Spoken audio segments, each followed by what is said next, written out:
Hello, and welcome to Wasteland 2 Director's Cut. This is Grey Willow with you. And last time we were just finishing up a couple of things here in the Citadel. Also, off camera, I decided to, with a bit of guidance, just a tiny bit, I decided to put away some stuff so that everyone are a little bit lighter, don't have as much stuff. And this time we're probably going to be reading books, a lot of books. I've never managed to find Diary 4, so oh well.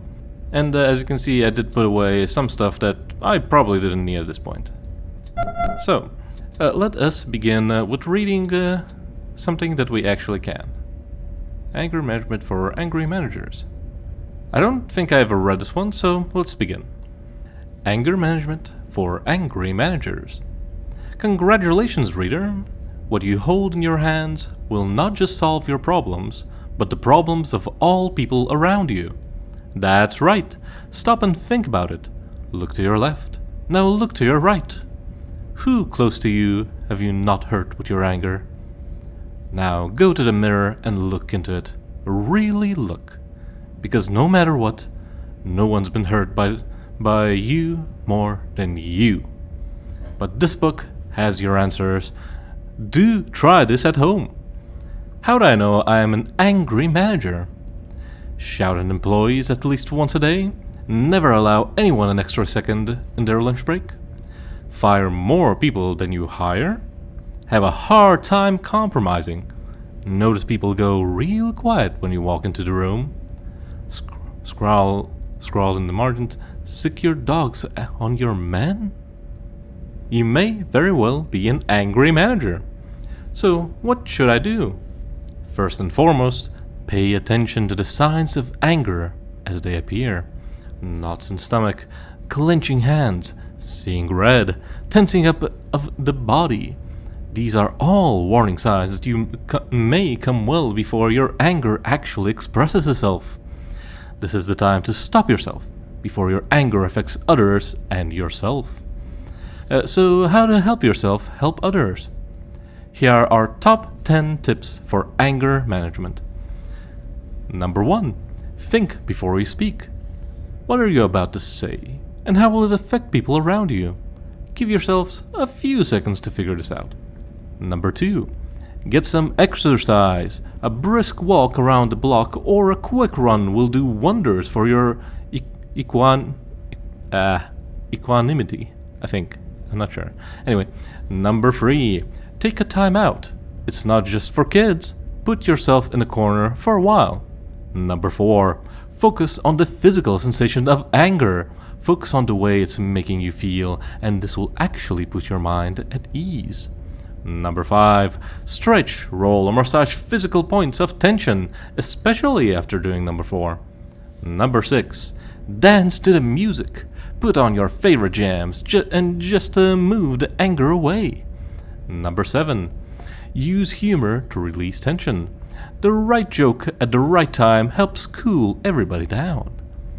Scroll in the margins. Avoid your mama jokes for now on. Number 8. Punch a pillow. Relieve your anger on an inanimate object in private. Scroll in the margin. Shooting it also works. Number 9. Stick with I statements. Beginning with yourself before talking about others will help stop you from purely blaming others for problems that may well be yours.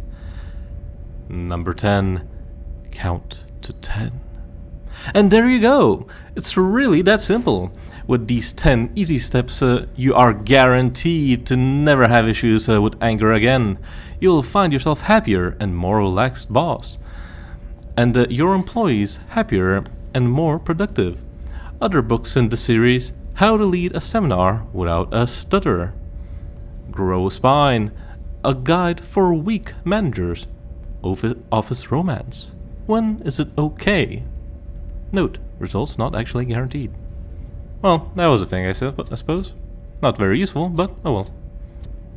Let's look at this one. Air Force Base. Yeah, let's read this one next. The history of the Davis-Monthan Air Force Base. Davis-Monthan Air Force Base is named for Lieutenants Samuel H. Davis and Oscar Monthan. I don't actually know how to pronounce the name, sorry. Two natives of Tucson, Arizona, and the pilots during World War I, who died in separate military aircraft accidents in the years following the war. In 1925, a year after Monthan had passed and 4 years after Davis died, Tucson's city council purchased 1,280 acres of land southeast of town to locate the city's municipal airport.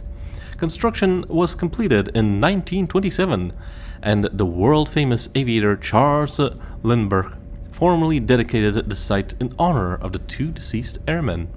The site would later become the heart of the Davis-Monthan Air Force Base. While primarily a civilian airbase for years, in 1940, with the war efforts ramping up for World War II, the War Development officially established an Army Air Force base in Tucson. Davis-Monthan soon became home to newly assigned units, such as the 1st Bombardment Wing and 31st Air Base Group. The base was officially named David-Monthan Field. As the war progressed, it was used for training and development of B-17 Fortress and B-24 Liberator bombers, key to the war effort. Following the war, Davis-Monthan continued operating both as a storage for Army Air Force planes, Tucson's dry climate making it an ideal location for preservation, as well as a base of operations for bombers. In 1948, it was officially officially redesignated the Davis-Monthan Air Force Base. In 1953, the first jets come to DM in the form of 4 Lockheed T-33 Shooting Stars, right after completion of the new runway able to serve these jets. Stratojets and fighter interceptors jets followed. All training was focused on eventual missions against the U.S. prime antagonist, the USSR. In the 1960s, DM was officially selected as the site of an Intercontinental Ballistic Missile (ICBM) wing, as well as the announcement of 18 sites around the Tucson being selected for the construction of Titan II missile silos. From 1961 to 1962, construction on the appropriate bunker facilities, blast lock doors, and the required electronics were completed. In the 1970s, Davis-Monthan continued to be used as a training site for worldwide deployment. In 1975, jurisdiction of DM was officially transferred from the Strategic Air Command to Tactical Air Command. In 1981, the 836th Air Division activated, and activity in DM was slowly but surely ramped up. Still primarily a training base, the activity of bomber training was increased to prepare for the seemingly inevitable conflict with the USSR. With many Air Force units at the ready as well as ICBM facilities, Davis-Monthan will no doubt play a major part in whatever challenges the US will face in the future. Well, that was quite a lot of reading. Well. I try, I suppose. I try to make it sound more interesting, but I don't know, I probably fail. Probably fail pretty hard.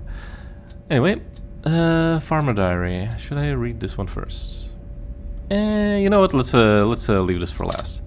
For now, let's do Memories of My Time in the Rangers, Part 1. Memories of My Time in the Rangers by General S. Vargas. Introduction. Ranger Simek has asked me to write down my memoirs of how I joined the Rangers and what it was like fighting our battles against the robots of Base Cochise. Can't say I see the point. He's already got all the details written down in his official history. Why do I need to rehash a story I've already told 100 times before? I have to admit, though, there are some things history books don't tell you. The little things in between the big things. That's where real life happens, not in a damn history book. Alright, Simek, you talk me into it. Here goes. Chapter 1. Hometown Hero. This may surprise some folks, I suppose, but not all us Rangers are the descendants of the original Rangers. In fact, there's less and less hereditary rangers every year. For instance, I grew up in a little town not too far south of the old ranger center. It was a mostly Hispanic community, all farmers and sheep herders, and so isolated from the rest of the waste that I didn't hear English spoken until I was 10. I was a golden boy back home, not for the gun skills I've since grown famous for, I didn't have those yet, but for my talents as a medic, which I learned at my mother's knee, she being the only doctor in town. I learned a heck of a lot more about patching up bullet wounds once I joined the Rangers, but even back then I knew enough meatball surgery that I was always picked to come along on scavenging and hunting trips in case of accidents or attacks. For a long time, our little town was a pretty peaceful little place. But then one day, a band of raiders found us and decided that what was ours should be theirs. They surrounded us and demanded we give them every last bit of our salvage and our livestock and our children. When we refused, they came in, guns blazing. Our people were cut down like tall grass, and I was planning to go die bravely with all the rest. My mother, however, had other plans, and chewed me out royally, saying that staying and dying was selfish heroism, when we could save lives by rescuing others and leaving. So we gathered as many kids as we could find and escaped with them, and a few other adults. It felt strange to be running, like cowardice, but like cowardice? Why not like cowards? Anyway, but if we'd stayed and fought, we would have died and those kids would have become slaves, so I did my best not to feel guilty. But the guilt hit hard once we got those kids to the next town and my mother died. Turned out she'd been hiding a gunshot wound the whole time. I think I must have gone crazy with rage after that. The problem was, I didn't know who I was mad at. My mother for hiding the wound, myself for not seeking that she was hurt, the kids we'd rescued for slowing us down, or the raiders who shot us in the first place. In the end, I decided the raiders would be the easiest to take revenge on, so I set out with some of the other survivors to hunt them down. It was while me and old Joe Thomas, Pops, and Susie were tracking those raiders that I acquired my old nickname, Snake. I could tell you how, but I won't. A man's gotta have some secrets, particularly when the story isn't as interesting as the name. Anyway, we didn't stay together very long after we'd found the raiders and blown them all to Kingdom Come. There just hadn't been much of anything keeping us together except our fixation on revenge, and then that went away. We each went our separate ways. Me, I drifted for a while, thinking I'd go do one thing, then thinking I'd do another, but it ignored me that my revenge on those raiders hadn't given me satisfaction. My town was still gone, my mother was still dead, and I was still lost. And I'd said, in my youthful naivete, that maybe what I needed to do was kill more raiders. And the best way I knew to do that was become a desert ranger. So became a ranger out of spite. That's not good. Chapter 2. From Stranger to Ranger. I walked up to Ranger Center not knowing what to expect. It wasn't exactly an inviting looking place, which figures, what with it being a prison and all. But the rangers were friendly enough, and I soon learned it wasn't too bad to become a desert ranger. If you could shoot, understand orders, and follow them, that was good enough. And if you could patch up wounds or drive a jeep or work a radio, even better. You got your Circle Star badge and your hat right there on the spot, no questions asked. And if you later turn out to be an untrustworthy son of a bitch who was using the stars and the Desert Ranger name for his own personal gain, why, they just shoot you and that was that. Pretty much the same system we have today, now that I come to think of it. Anyway, like I said, they welcomed me with open arms. Arms? That was weird. Anyway, partly because I was a good medic and a good shot. And partly because they were pretty short-handed at the time. Ha! That hasn't changed much either, has it? I guess it never does. Since the end of the world, the bad guys have always outnumbered the good. There's never a lack of wrongs for us to right. Training was mostly learned how to shoot people rather than how to deal with conflicts in a peaceful manner. We didn't even learn a code of ethics to abide by. Hopefully that's changed now. Don't get me wrong, a bullet is often still the best answer to a problem, but should always be the last as well. I met my future squad mates pretty early in the training program, each with a sillier name than the last: Angela Death, Hellraiser, and Thrasher. Honestly, we didn't get along that well at first. I found Angela's brash manner and constant joking grating. Thrasher just seemed like an angry, ornery bull, and Hellraiser didn't seem to have any self-control at all, in combat or out. I don't know if we would have stuck around at all if not for Sergeant Dalton, who recognized early on how well our skills meshed together. My tactics and marksmanship combined with Thrasher's toughness and brute strength, Angela's uncanny ability to smash past logs, as well as hold her own in any fight, and Hellraiser's berserk combat style and desert survival skills made us into an unstoppable fighting unit. And it was that recognition that we fit together so well that I think eventually made us friends, as well as squad mates. I thank Dalton to this day for forcing us to stay together through the rough patches at the beginning. I wish he'd lived long enough to see what we've made of ourselves now. Sadly, he'd had a patrol leading another band of new recruits just before I made captain. Damn shame. For a while, the four of us just lived the daily grind of the Desert Ranger. Scouting and foraging missions, patrolling our territory, checking in on the towns and farms under our protection. But then, way before we were ready, something serious came along. It started as just another patrol, making the rounds at High Pool and Ag Center, but what followed was the making of us. Though there were several times along the way that it could have been the breaking of us too. But like I said, I'm not telling that story. You can read about that in Symek's history book. Instead, I'll tell you about what happened after. Intrigue. Okay, so let's see what happened after then. Chapter 3. Walking back and going forward. So, have you gone away and read Symek's history book of how me, Angela Death, Hellraiser, Thrasher, and good old Ace killed all the robots, blew up base Cochise, and saved the world? Pretty exciting, huh? Good ending too. Neat, tidy, wraps everything up in a bow. The bad guy's dead, we all live, beer and happy times all around. Well, like I promised you, I'm gonna tell you the bits that didn't make into the history. Like how the trek back to Ranger Center nearly killed us, and how it led to us moving to our new headquarters. We didn't really want to walk back to HQ, not after getting the crap kicked out of us by robots for a day and a half. Unfortunately, the chopper wasn't in any kind of shape to fly us back, so we really didn't have any choice. We started marching. It wasn't easy. There were still plenty of killer robots wandering around, and plenty of other baddies who'd come snooping in after the aftermath, hoping to pick up some fresh salvage. Tired as we were, we had to fight through them all. Vax was a lifesaver here, taking point in every fight and soaking up a hailstorm of bullets. Then, once we got within a stone's throw of Vegas, and he saw we were safe, it turned around and walked into the desert, and we never saw him again.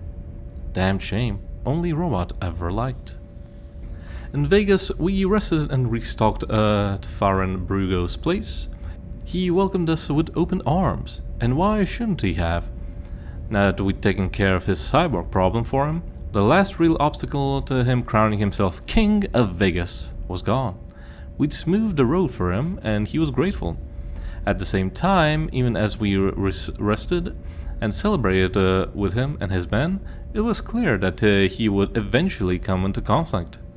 With us being an opposite side of the law and all. Still, he wished us well when we left for Needles, and I think he meant it. Everywhere on the road, we saw signs of the Wasteland's continuing struggle with the robots and mutants that had brought us north. People think the Rangers blew up base Cochise and that was that. But 100 anonymous struggles followed, traveling merchants fighting for refugee mutants from Darwin's village, the police at Needles fighting cyborgs, even raiders fought these threats. It took years and years, but added together, all these minor skirmishes made the Waste the relatively safe place they are today. A few days on, we passed by Guardian Citadel and had a look in to see what was worth looting. I don't remember which one of us first came up with the idea of taking it over. Maybe Ace, but who knows. It seemed like a pretty obvious idea looking back at it. It was secure, self-sustaining, and well-stocked, and a damn sight more comfortable than the old prison.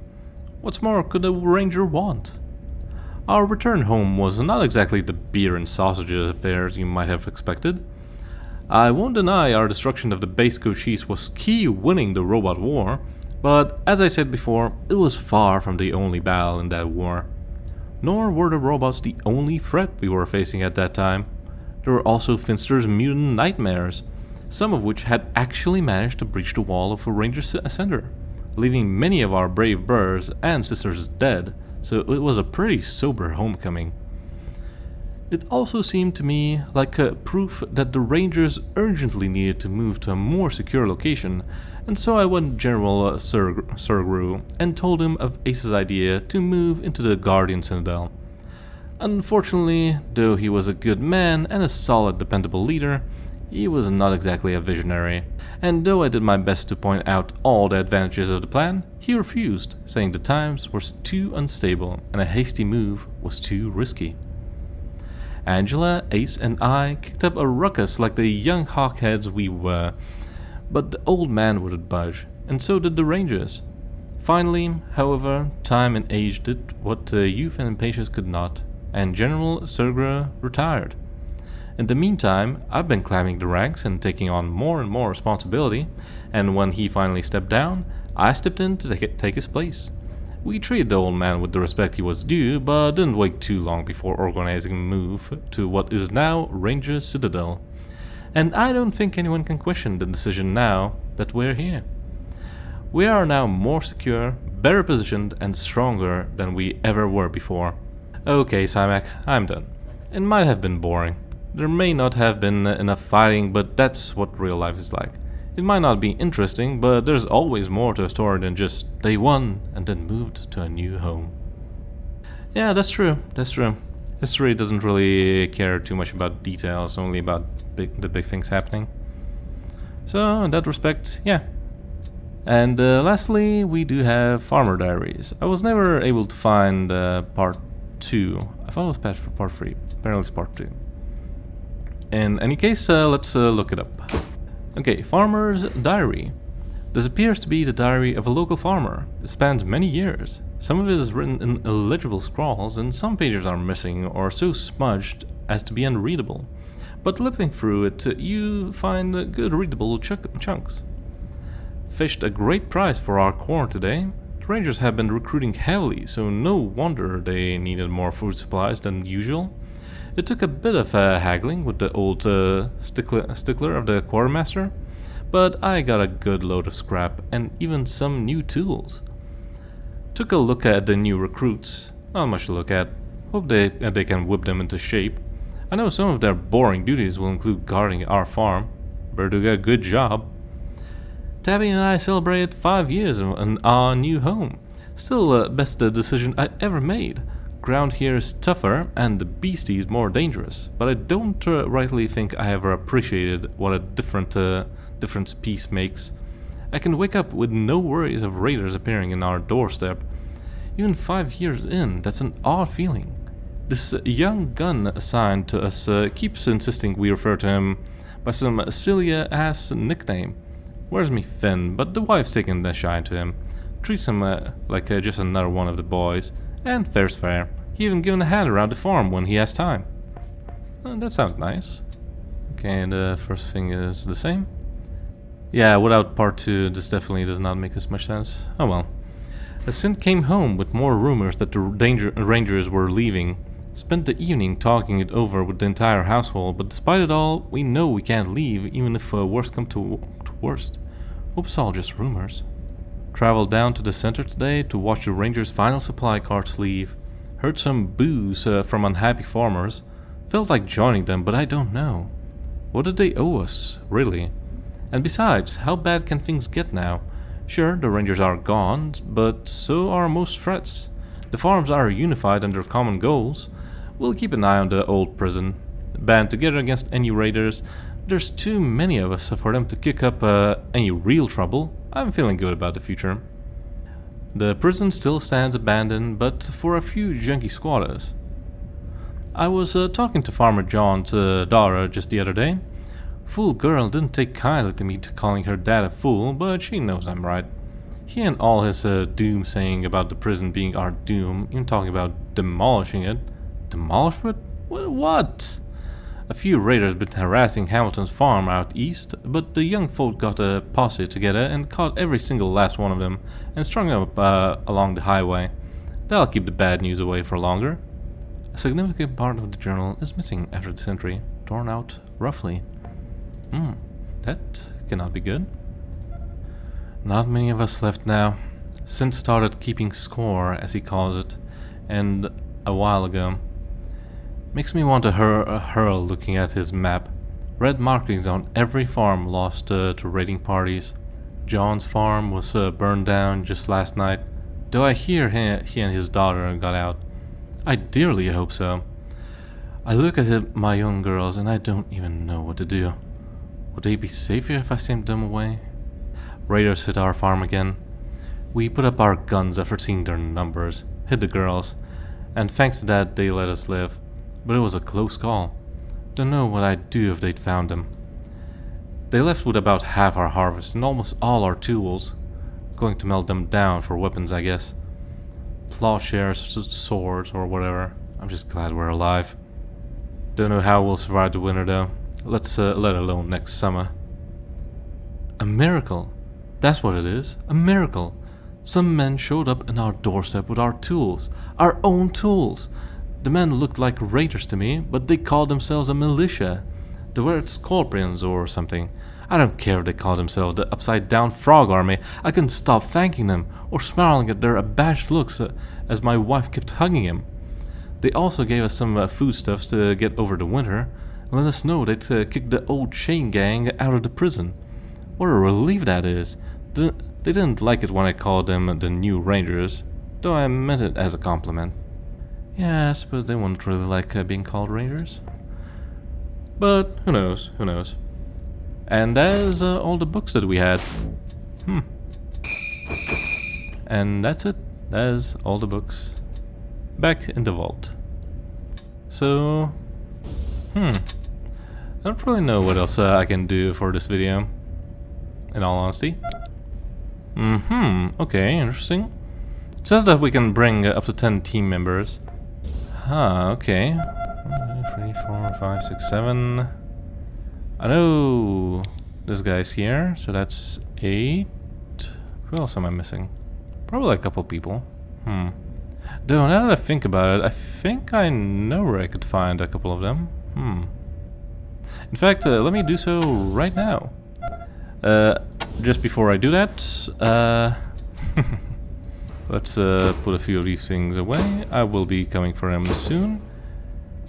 But he won't need those items just for now. I wonder if I can actually dismiss. Yeah, sure. Anyway, I'll be back in just a few seconds. Alright, we're back in Damonta, and let's see if the people here are still, well, here. Looks like he's missing. Okay, he did leave. That kind of sucks. Once again, this game is kind of stupid because I'm not allowed to recruit him on the spot, so when I come back to him, he's gone. No longer allowed. That's kind of dumb. That's kind of incredibly dumb. One more person to check, but I have a feeling it's gonna be the exact same, but oh well. Yeah, this dude is also gone. I really hate that the game is like this. Like, you're only allowed one time to recruit someone, and if you're a full party, then you're shit out of luck. You either accept them and tell someone that is very valuable to fuck off, or I really dislike how this game did it. Wasteland 3 is so much better about this. Like, holy shit. Oh well, oh well. I want to visit one more location just to double check. Okay, we're at the level up mine. I want to double check if I can still talk to this guy. Have you changed your mind? Can you be your bodyguard? Yeah, sure. Thank you, Rangers. It will be an honor to travel with you. I am ready. Alright, sounds good. Let's talk to your mom. Thank you so much. Okay, nothing new. Okay, so I managed to find at least one guy. That's something, I guess. Well, let's actually take a look at this guy. Let's see, level 14. That's actually not bad. Not bad. Still lower than my guys, like by a lot. But it's not bad overall. Yes, TNT. I think he's an explosive expert. Yeah. Mechanics, bladed weapon, explosives. He would have been a pretty nice addition, honestly, but sadly I found him too late, so can't really take him. Oh well, oh well. Let's dismiss him. Put his stuff into the box. Well, actually I can just sell the TNT, it's not good anyway. And let's go pick up our... And let's go pick up our dude. There he is. Welcome back, Rangers. Hello. Do you want me to come with you again? Yeah, sure. Gee, that's great. This place is nice and all, but I'd rather be out having adventures with you. Mm-hmm. Let's get his stuff back. Your cook needs to stop eating his own Or cooking. perhaps... A real warrior doesn't let himself go like that. You just arrived and already criticizing my people. Come on. I think that's everything? No, there was something else. Okay, I think that's everything. Okay, so that's armor. Weapon. You have 2 hands, goddammit.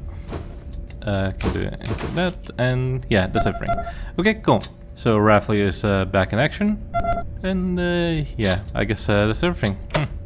I guess next time I'm going to be heading out to what's it called? I don't remember what it's called. God damn it. LA, Los Angeles. Okay. Yeah, next time I'm going to be most likely heading out to Los Angeles. I don't think I'm missing anything else to do here. Yeah, I don't think so. So, in any case, I do thank you very much for staying with me this entire time. This has been Grey Willow. If you have any sort of comments, suggestions, or criticism how I can improve the series, you can always leave a comment in the comment section down below. Thank you once again for staying with me, and I do hope that you will have a wonderful day. Goodbye.